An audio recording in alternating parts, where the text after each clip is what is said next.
Well, first, let's turn it over to Trey Inks live in Tel Aviv with the latest out of the Middle East. Trey.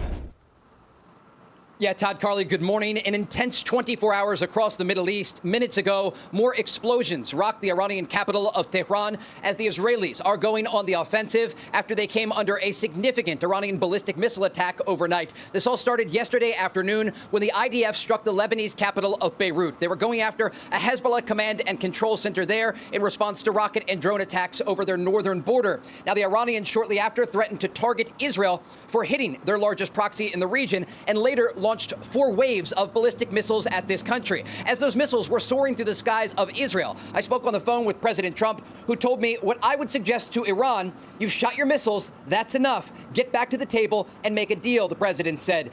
President Trump indicating that this is not going to help the ongoing negotiations. Now, Israel later launched a series of airstrikes against the Iranian regime, targeting both central and western Iran, later hitting a petrochemical plant in western Iran.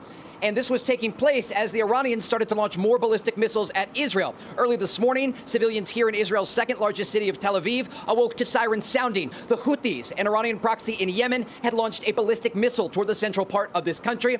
This morning, more waves of Iranian ballistic missiles, and the region now waiting to see what will come next in the aftermath of the strikes that are currently taking place as we speak. And so a lot of back and forth happening in the region. And at this moment, the ceasefire has collapsed and the war has. Absolutely. When I spoke with President Trump, he told me he had expected a deal to be signed today, tomorrow, or Wednesday, and now this, he said. And he was pointing to the fact that obviously this is going to change the timeline in the negotiations. Now, we heard an interesting statement early this morning from the spokesperson for the Iranian Foreign Ministry, who indicated there are still messages being exchanged with the United States indirectly through mediators in Pakistan. This is an indication that the mediators may be trying to get things back on track in the region, but there is an understanding that this may escalate before it de-escalates. It's the reason the Israelis have canceled schools across this country, and they are urging civilians to adhere to the alerts that are coming out from the Home Front Command guidelines. When the alerts come in, sometimes it's just a few minutes before people have to get into bomb shelters and take cover amid this incoming fire. And Trey, just one more fundamental question on background so people at home understand.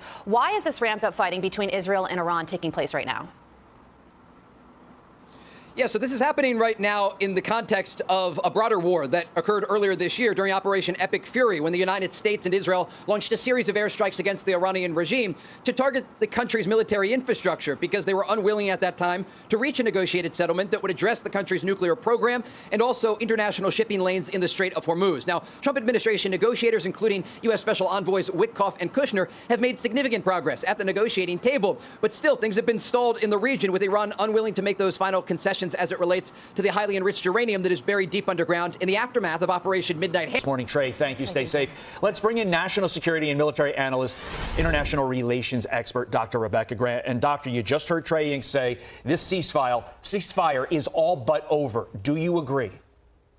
I do, but technically that is going to be the call of Admiral Cooper, who commands our forces in Central Command. I'm sure he's got his forces on high alert there this morning, local time, but we'll see what will be done. I'll tell you, though, from a tactical perspective, this was a very smart move by Israel to go after some active Iranian air defense sites. And that barrage of 10 incoming missiles from Iran against Israel, Iran started it, but it also tells me Iran is really running low on missiles. So there's also some reporting out there about how the president told Prime Minister Benjamin Netanyahu not to retaliate against Iran following Iran's initial wave of missile strikes, and also told Trey Inks that he's not happy about Israel's strikes on Lebanon. Some would describe that as a divide between Israel and the U.S. Others would say that's just a normal difference in opinion between two allies. How do you view it? A difference of opinion between two allies, definitely. And I will say that because it looks to me like Israel picked up some very active Iranian radar-based air defense sites for the targeting, that this is a good move overall for our forces in the region. So President Trump, President Netanyahu, very close allies. And I think these strikes are going to put some additional pressure on Iran, and I like that. Dr. Grant, you heard Trey Inks at the end of his report talk about they are trying to use Hezbollah's grip on Lebanon to ruin the talks with the U.S. in order to keep that nuclear dust, right? But I think the nuclear dust is something they are negotiating on. I'm telling you, President Trump won't stop until we have that nuclear dust accounted for. And with the talks now taking place between Israel and Lebanon, Hezbollah is also going to be on the ropes. We'll also Rebecca, missile alert siren sounded in Saudi Arabia this morning near an airbase that hosts U.S. forces. And the president said that, of course, one of his red lines to restarting military action would be the killing of American citizens. So how at risk are our military bases in the region right now?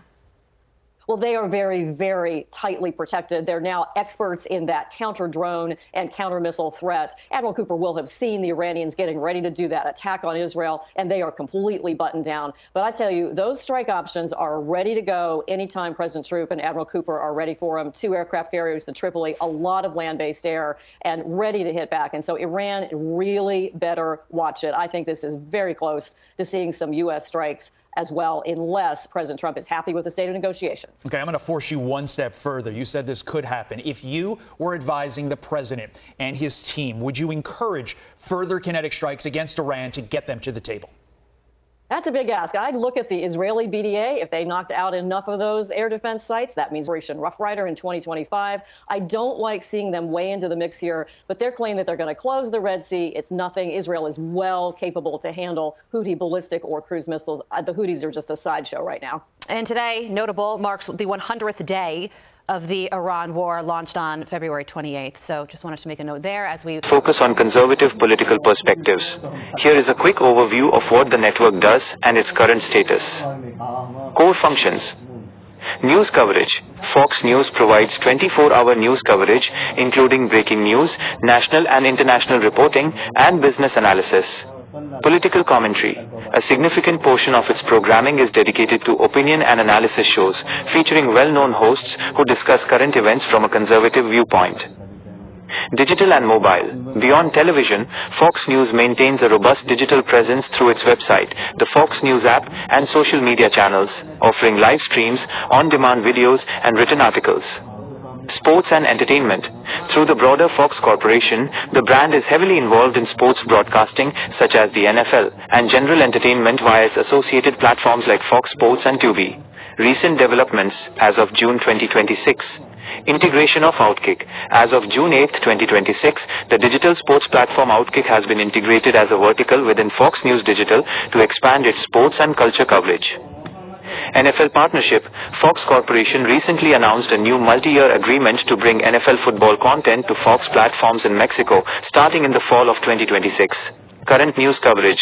The network is currently covering a range of ongoing international and domestic stories, including the latest developments in the conflict between Israel and Iran. Perspective. Fox News has long been a subject of intense debate in the U.S. media landscape. Supporters often view it as a necessary alternative to what they perceive as a liberal bias in other major media outlets. Conversely,